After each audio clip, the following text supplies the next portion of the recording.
tuko na mwanabunge wa Jivanjii. Wewe kama mwanabunge wa hapa Jivanjii, maoni yako ni yapi kuhusu by election ambayo iko siku ya Alhamisi? Kitu ya kwanza, majina naitwa Salim Ganga. Mimi ni one of senior members bunge la mwananchi. Ningependa kuambia kwamba siku ya Alhamisi itakuwa kivumbi ile ambayo ilionekana Kenya tangu jadi. Kwa sababu wacha nianzie kwa sababu ya by election ambayo zitakayofanyika. Itakuwa vunjo kwa now the sitting government. Kwa sababu itavunja kitu ambayo hajaiona. Wacha nianzie na mbele. Believe me or not, mbele kulingana vile ambayo kunaanda kwa Mudende ambaye naweza sema amsuri kusema kwamba kwa Mudende kwa lugha ya Kikuyu ni matako. Kwa Mudende ninaona akienda nyumbani na kula ambaye haiwezi vika sosa. Yaani kitu kama 10%, hiyo ndiyo atakayepata. Almost 90%. Almost 90%. Itaanza na Mheshimiwa Newton Karisi ambaye amekuwa MCA 3 times. Na pia mwanamuziki mashuhuri katika area hiyo yote, kuanzia Waembu au Wambere, Wadharaka mpaka Wameru. Hiyo ndio Sivika. Na ni mtu ambaye ana heshima zake, mtu ambaye amefanya kazi vizuri, na ni mtu ambaye watu wanamuelewa nini ambaye anaongea. Ya pili,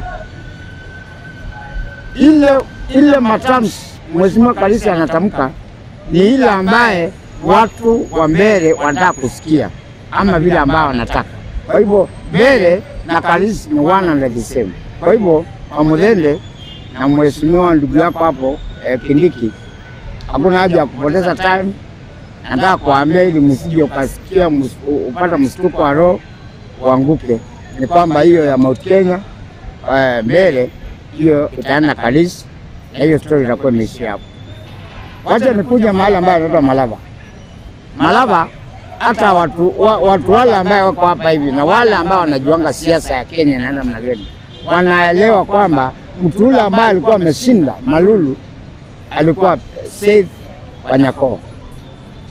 Na saa hii amenawiri kiwango cha kuonyesha kwamba hakuna njia ambayo atakayepenya, kwa sababu umekuwa nakumbuka hata huu bwana ambaye anaitwa Faruk amedunga hema huko na anamwambia hatuwezi kufika hiyo kiwango ya kuongea na watu ambaye hawajakula kitabu vizuri. Kwa hivyo ninataka kuambia ya pili kuelewa kwamba Malava hiyo tunaenda naye. Kula Kasipul? Kasipul, mimi ninaelewa kwamba majaribu ya serikali ni kama imegonga mwamba. Kwa sababu ya kwanza, neno la ODM ni divided. Hiyo ni ya kwanza. Neno la pili, huyu bwana ambaye alikuwa anasemekana ni kama ndio ameondoa Were, watu wamekuwa ndani yao na wataki story anything concerning government of this country. Lakini chairperson wa ODM asisitiza kwamba ati government iko nini watu wa Kasipul wako nyuma ya serikali.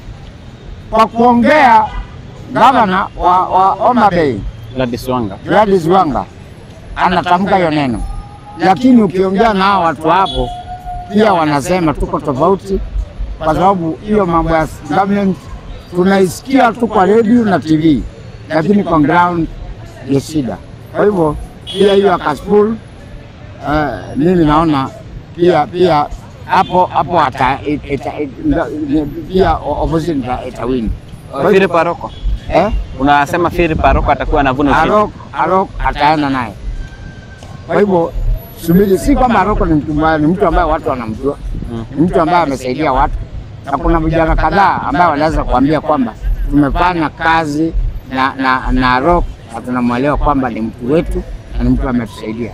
Ninaweza kuelezea vijana kama 10 ambaye najua amewahi kufanya kazi na Arok, ambaye hata baadhi yao tulikuwa nao hapo bunge la mwananchi. Sasa hivi unakutana naye anaendesha ngazi.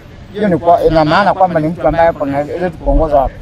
Kwa hivyo kama anaweza kuwa kama ana save watu nakuta hata wengine wametoka hawajatoka hata Bokaki na amewasaidia. Je, wapo nyumbani atashinda kuwasaidia? Kwa hivyo mimi naamini Philip Barok atashinda.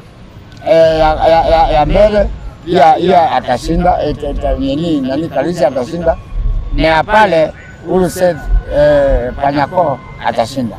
Kulingana vile ambayo nimepia mrubini macho yangu, sidhani kama kuna kiti ambaye atakayefaulu government kuchukua. Ile kiti ambayo tulikuwa tuko kama anaweza kuchukua, tulikuwa tumemtengea kiti ya Baringo. Maajabu ni kwamba Mheshimiwa Gideon alisema hata Kazungu kama niweka box, kama nini box, najua Kiswahili yake inakuanga na matatizo kidogo. Alisema kama Kasongo kama mwini box. Kama mwini box akaamua kusupport ule iko independent. Kwa hivyo the only way anaweza kujisaidia ni make sure kwamba ameng'ang'ana hapo Central Baringo, lakini mambo ya mali ingine hii atoke, kwa sababu hakuna mtu anamwelewa. Si kwa mambo mengine, tuko against now the bad governance of Mheshimiwa Ruto. Si kwamba tuko against as a person, tuko against bad governance. The only way anaweza save na watu wasiendelee kuanguka namna hiyo ni ajiuzuru yeye mwenyewe, ili tuweze vana. Angevana jambo ambaye ilivana na mzee mwingine ambaye alikuwa kwa Biblia, alikuwa anaitwa nani, alikuwa Jona, ambaye aliangalia akaona meli na sing, akamwambia baya meli yote sing na watu wakubwa watume vitu zao zipotee, kitubeni mimi ndio problem, ili aweze kufanya nini. Kwa hivyo ule Jona ambaye tuko naye hapa hivi ni Mheshimiwa Ruto. The only way anaweza save ni atoke yeye, ndio bad governance itoke, kwa sababu samaki huharibika kuanzia kichwa. Hii mwili ingine yote inakuwa ina control by kichwa, na samaki ikiharibika kichwa, hiyo mwili ingine hata kama ni shark haina kazi. Asante, Mungu awabariki.